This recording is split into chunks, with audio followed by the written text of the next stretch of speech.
Estamos iniciando mais uma lição, a lição do segundo trimestre de 2022, que tem como tema essa lição os valores do reino de Deus. E a lição de número 1, ela tem como tema o Sermão do Monte, o caráter do reino de Deus.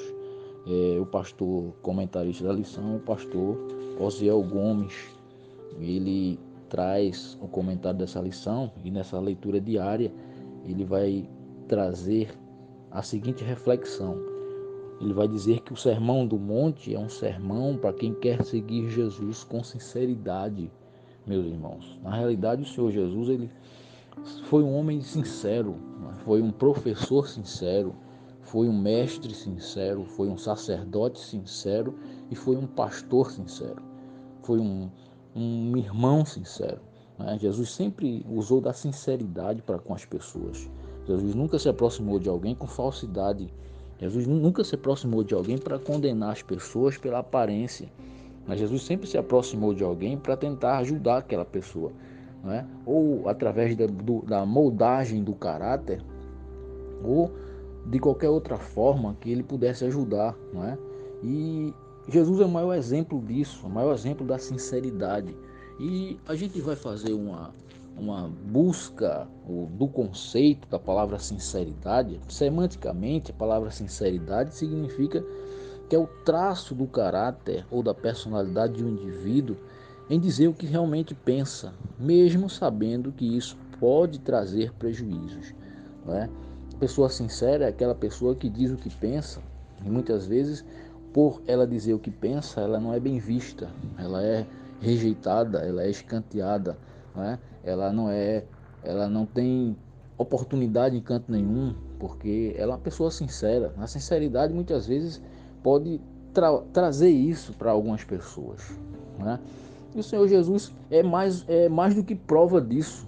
Através da sinceridade de Jesus, a gente sempre viu que ele foi perseguido pelos sacerdotes, ele foi perseguido por aqueles que estavam ao seu redor, que ao invés de estarem ali para glorificar o seu nome, para reconhecer a sua soberania, não estava ali para aproveitar algum momento para ver se Jesus falhava em alguma palavra, para ver se Jesus falhava em alguma atitude, para ter do que criticar Jesus, não é?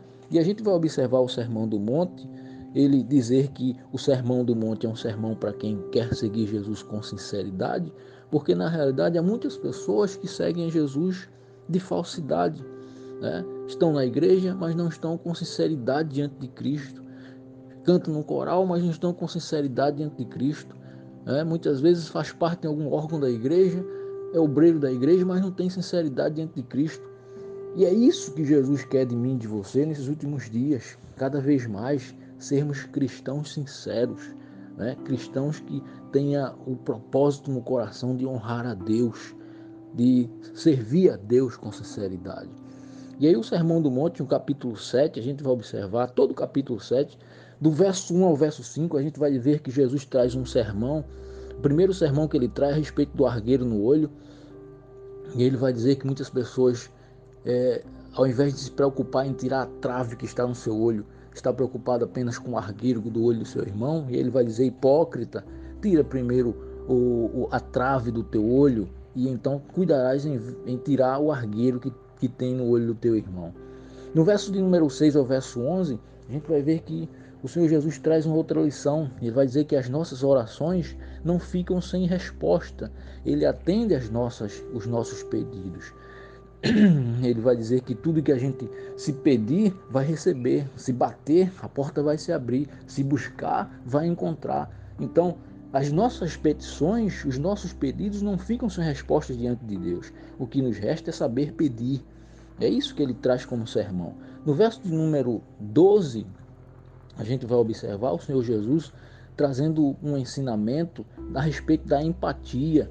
No verso de número 12, quando ele vai dizer: tudo quanto, pois, quereis que os homens vos façam, assim fazei vós também a eles, porque esta é a lei dos profetas. Quer que alguém te faça o bem? Faça o bem a essa pessoa. Quer ser bem tratado? Trate bem. Quer ser honrado? Honre as pessoas. Isso é empatia, é se colocar no lugar do outro. Jesus sempre nos deu esse exemplo. Tenha empatia pelas pessoas, não é? Então, se você quer ser alvo de um benefício, beneficie alguém, honre alguém.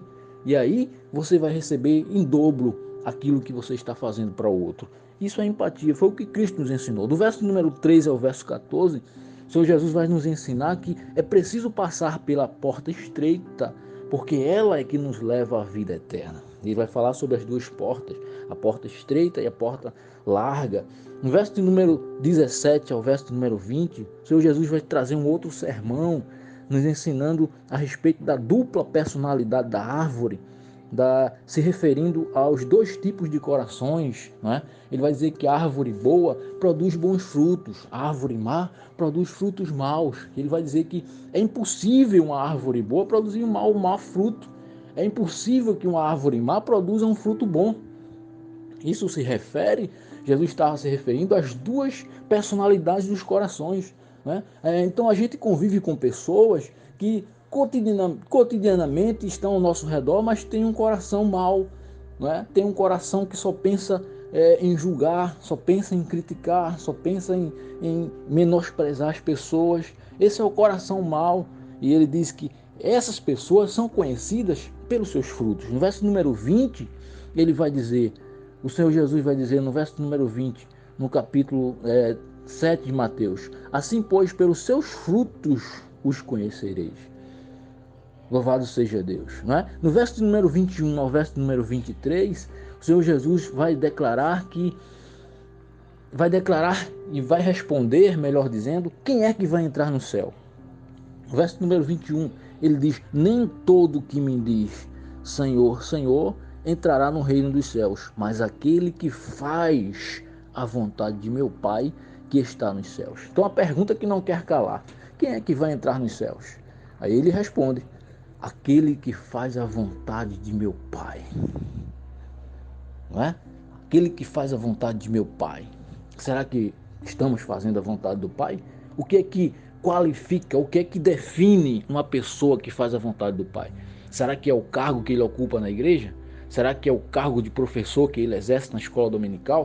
Será que é o cargo de obreiro que ele tem na igreja? Será que é a participação no coral, no conjunto, seja qual for o órgão da igreja? É isso que define ele como um verdadeiro seguidor de Cristo, como aquele que segue ou que faz a vontade do Pai? É isso? Não. O que define um verdadeiro seguidor de Cristo é os seus frutos, né? A gente conhece pelos seus frutos, pela sua procedência, pelo seu modo de ser, né? Pelo seu coração bondoso, pela sua vida de integridade diante de Deus, pela sua devoção ao Senhor Jesus.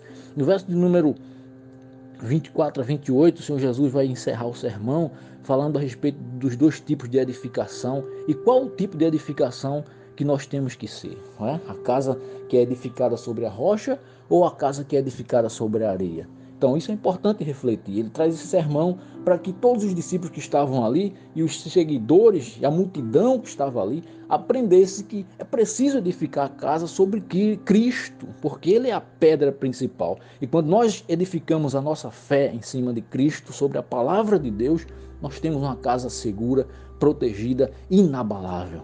Louvado seja Deus.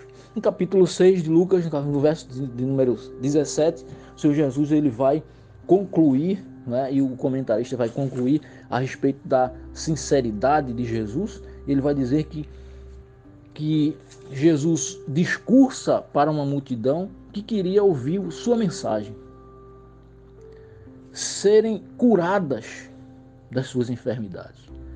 No verso de número 18, o Senhor Jesus vai ali curar os atormentados espíritos imundos que vinham ouvir o seu sermão. No verso de número 21, Jesus traz ali um sermão da bem-aventurança e diz: bem-aventurados os que têm fome, porque sereis fartos. Bem-aventurados os que choram, porque havereis de rir. No verso de número 36, ele vai dizer: sede misericordioso para também como vosso Pai é misericordioso. E no verso 37 ele vai dizer: não julgueis e não sereis julgados, não condeneis e não sereis condenados. Soltai e saltar-vos-ão. Essa é a reflexão do Sermão do Monte de Cristo para a nossa vida. Que o Senhor Jesus possa nos